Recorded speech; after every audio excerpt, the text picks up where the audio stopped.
Pada kesempatan kali ini kita akan belajar bersama membuat pupuk namanya KNO3. Pada saat kemarau apalagi musim panas yang luar biasa, tanaman pada dasarnya rentan banget mengalami kekurangan nitrogen, baik fase vegetatif maupun pada fase generatifnya. Dan sesuai apa yang kita pelajari waktu beberapa minggu yang lalu soal nitrogen, di mana bentuk nitrogen itu kan ada 3.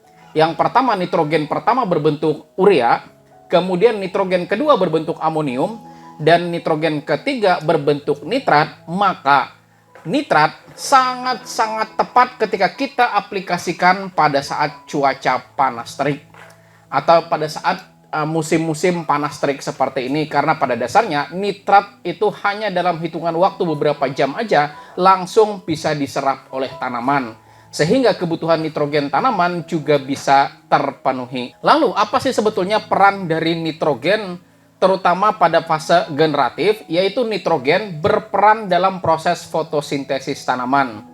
Dan nitrogen juga berperan pada zat klorofilnya. Klorofil itu kan zat hijau daun. Artinya semakin tercukupi nitrogennya, maka kehijauan tanaman semakin bagus, semakin sempurna. Nah, cuman kelebihan nitrogen menyebabkan kehijauannya overdosis. Dan pada saat musim kemarau seperti ini, tanaman rentan banget mengalami kekurangan nitrogen tersebut. Sehingga dengan kita menyediakan nitrogen berbentuk nitrat, maka tanaman cepat bisa menyerap unsur nitrogen sehingga nitrogen bisa tersedia oleh tanaman itu sendiri. Dan nitrogen juga dapat meningkatkan hasil dan juga memaksimalkan fase generatif tanaman. Nah, jadi pada fase generatif, terutama pada saat musim hujan, tanaman rentan banget kelebihan nitrogen. Tapi pada saat musim kemarau seperti ini, tanaman rentan banget mengalami kekurangan nitrogen. Dan unsur hara yang kedua yang kita akan buat hari ini setelah nitrogen namanya kalium. Nah, kalium di sini seperti yang sudah kita jelaskan sebelumnya, bahwa fungsi utamanya adalah membantu transportasi hasil fotosintesis ke jaringan-jaringan tanaman.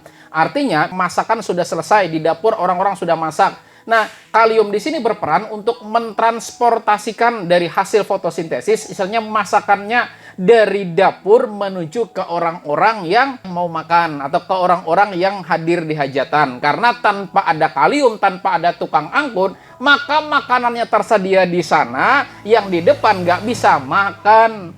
Nah, maka dari itu peran dari kalium di sini adalah mentransportasikan hasil fotosintesis atau hasil olahan makanan tersebut ke jaringan-jaringan tanaman. Itu peran dari kalium. Dan pada saat ini kita akan membuat pupuk yang memiliki kandungan 2 unsur hara tersebut, yaitu kalium dan juga nitrogen.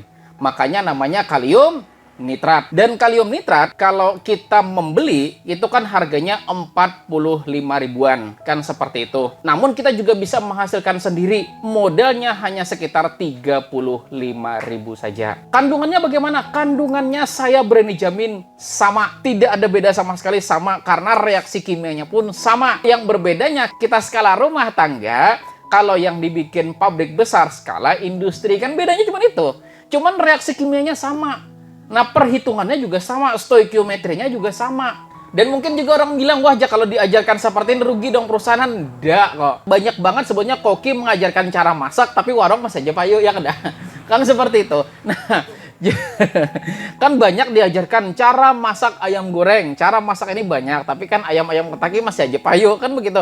Semua kembali ke kita sendiri, kan kita mau, kalau kita punya waktu kita bikin sendiri, kalau kita nggak punya waktu dan memang sudah kepepet butuh sama sekali, maka mending kita langsung beli yang sudah jadi. Untuk mempersingkat waktu, maka mari kita langsung saja ke bahan-bahannya. Nah, apa yang kita perlukan dalam pembuatan kalium nitrat ini? Bahannya sama seperti pembuatan MKP kemarin. Apa bahannya untuk kaliumnya? Kalium hidroksida, KOH. Nah, ya, KOH yang seperti ini, KOH. Jadi ini namanya KOH, kalium hidroksida. Nah, jadi kalau pembuatan MKP, kita juga membutuhkan kalium hidroksida. Nah, dalam pembuatan KNO3 juga sama, membutuhkan kalium hidroksida. Jadi satu barang ini banyak sekali fungsinya. Jadi ketika kita membuat MKP, kita membutuhkan kalium hidroksida. Ketika kita membuat KNO3 atau kalinitra, kita juga membutuhkan namanya KOH atau kalium hidroksida. ketika kita membuat SOP atau sulfat of potas atau kalium sulfat, nah kita juga membutuhkan kalium hidroksida. Jadi ini tuh bahannya multifungsi gitu kan. Ya memang bahan dasar kalium tuh untuk pupuk semprot ya ini. Nah bedanya adalah kalau ketika kita membuat MKP, kita membutuhkan namanya asam fosfat. Kalau pembuatan KNO3 kita tidak membutuhkan asam fosfat. Karena kalau ditambah asam fosfat jadi MKP. Pada saat pembuatan KNO3 yang kita butuhkan namanya adalah asam nitrat. Nah, itu bedanya. Kalau MKP menggunakan asam fosfat, kalau KNO3 membutuhkan asam nitrat. Nah, kalau secara rumus kimia, kalau asam fosfat itu H2PO4, kalau asam nitrat ini HNO3. Lalu pembuatan SOP membutuhkan asam sulfat. Itu aja. Bedanya itu.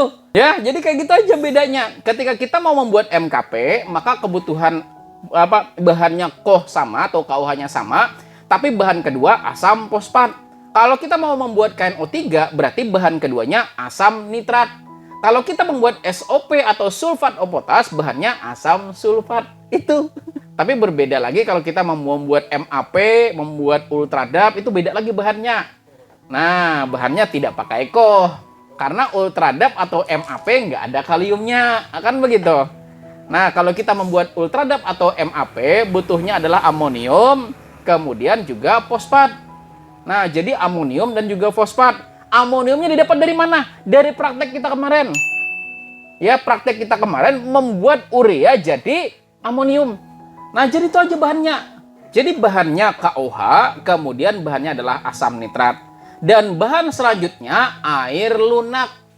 Nah, air lunak itu didapat dari mana? Dari apa? Dari air hujan, bisa.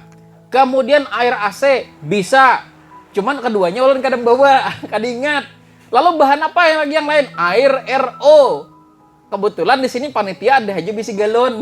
Kita di sini membutuhkan namanya air RO. Berapa kebutuhannya? Untuk KOH yang kita butuhkan adalah 670 gram. Ini 670. Kalau dalam MKP 540. Nah, kalau ini 670. Sedangkan asam nitratnya yang di bawah, asam nitratnya langsung 1 botol. 1 botol itu 1 kilo. Ya, kemarin Pak Samsu mana nih? Ini jadi kemarin kan udah ngangkat. Jadi yang namanya bahan kimia itu tidak sama dengan air biasa. Air biasa itu 1 kilo 1 liter. Tapi kalau bahan kimia itu 1 kilo tidak sampai 1 liter. Nah, jadi kalau asam fosfat 1 kilonya setengah liter.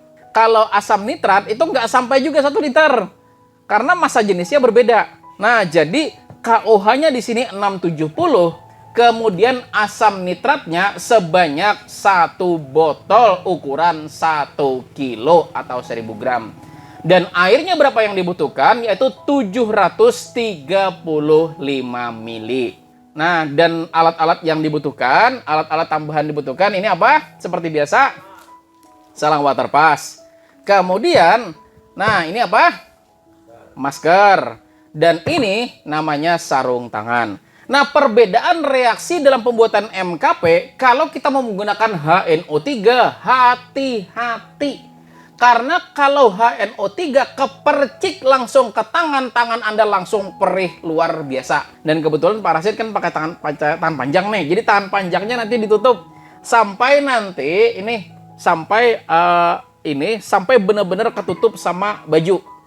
Jadi jangan sampai HNO3-nya nanti kepercik ke kulit. Karena HNO3 ini kalau kena tangan sangat-sangat perih. Dan langkah pembuatannya sama. Langkah pembuatannya kita timbang dulu ya. Kita timbang dulu KOH-nya sebanyak berapa tadi? 670. Nah, kemudian setelah kita timbang KOH sebanyak 670, kemudian kita selanjutnya tambahkan air. Berapa tadi? Airnya 735.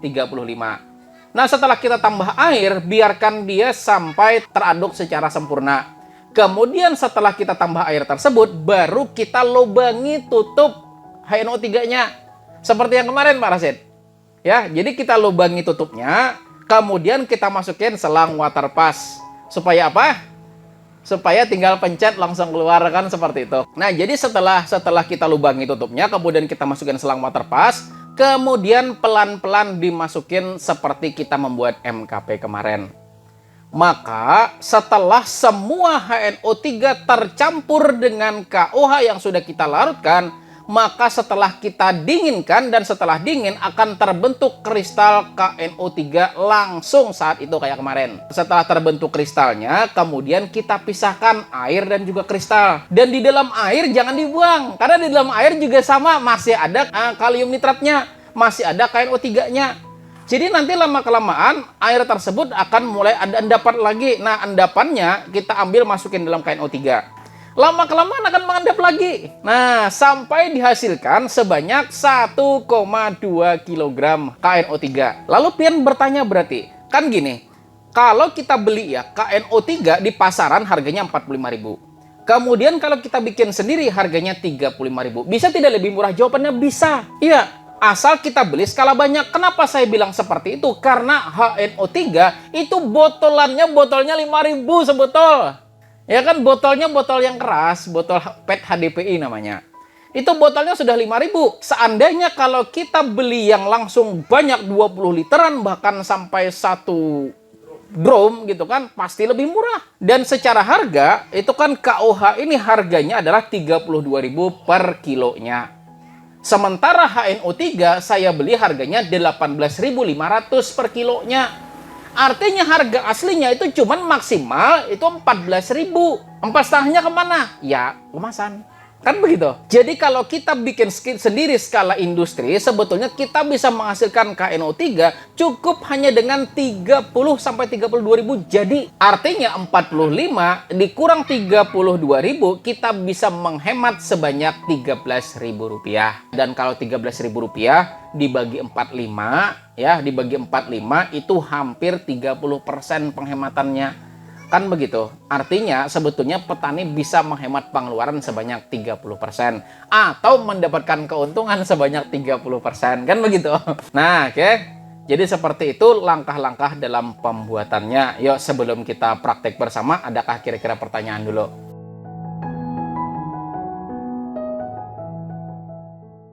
Pembentukan kristalnya berapa jam, Mas? Langsung saat itu. Setelah habis HNO3, kemudian didinginkan, setelah dingin langsung terbentuk kristal. Langsung ketemu kristalnya, Pak. 100% bertahap, cuman 80% ketemu. Sudah ada di sana. Yang jadi masalah cuman air.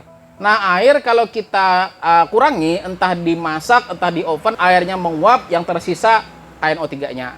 Jadi setelah kita selesai bikin, nah, selesai plak, langsung setelah kita selesai bikin, kita nanti langsung dinginkan dulu. Jadi, kalau kita diamkan, maka meskipun dia dingin, dia tidak akan bisa 100% sebelum kita mengurangi airnya. Karena masih ada air yang terlarut, ada KNO3 yang terlarut dalam air. Sampai airnya itu menguap, maka KNO3-nya akan dihasilkan 100%. KNO3 tidak bisa menguap. Karena nitrat tidak bisa menguap. Nitrat itu hanya bisa larut dalam air.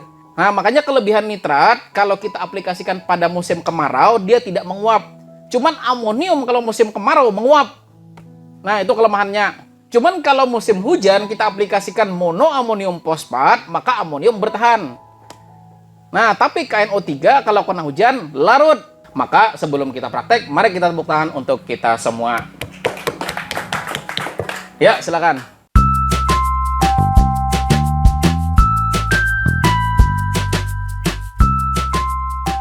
Dan langkah pembuatannya sama. Langkah pembuatannya kita timbang dulu ya. Kita timbang dulu KOH-nya sebanyak berapa tadi? 670. Nah, kemudian setelah kita timbang KOH sebanyak 670, kemudian kita selanjutnya tambahkan air. Berapa tadi? Airnya 735.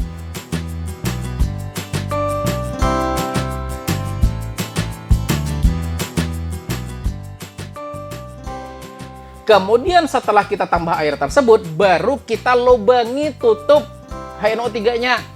Ya, jadi kita lubangi tutupnya, kemudian kita masukin selang water pass. Nah, jadi setelah kita lubangi tutupnya, kemudian kita masukin selang water pass, kemudian pelan-pelan dimasukin seperti kita membuat MKP kemarin.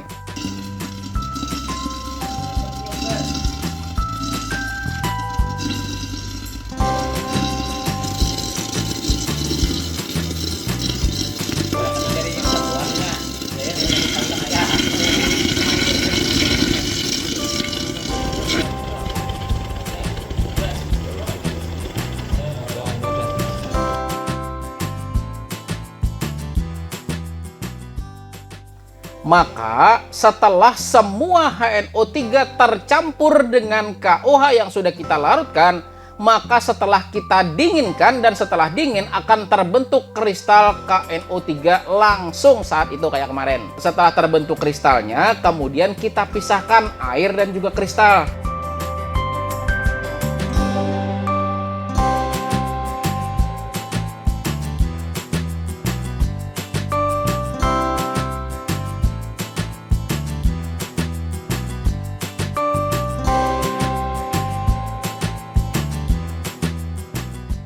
Dan di dalam air jangan dibuang, karena di dalam air juga sama, masih ada kalium nitratnya, masih ada KNO3-nya.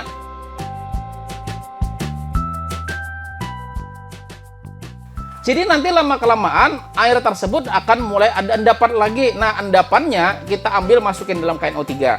Lama-kelamaan akan mengendap lagi. Nah, sampai dihasilkan sebanyak 1,2 kg KNO3.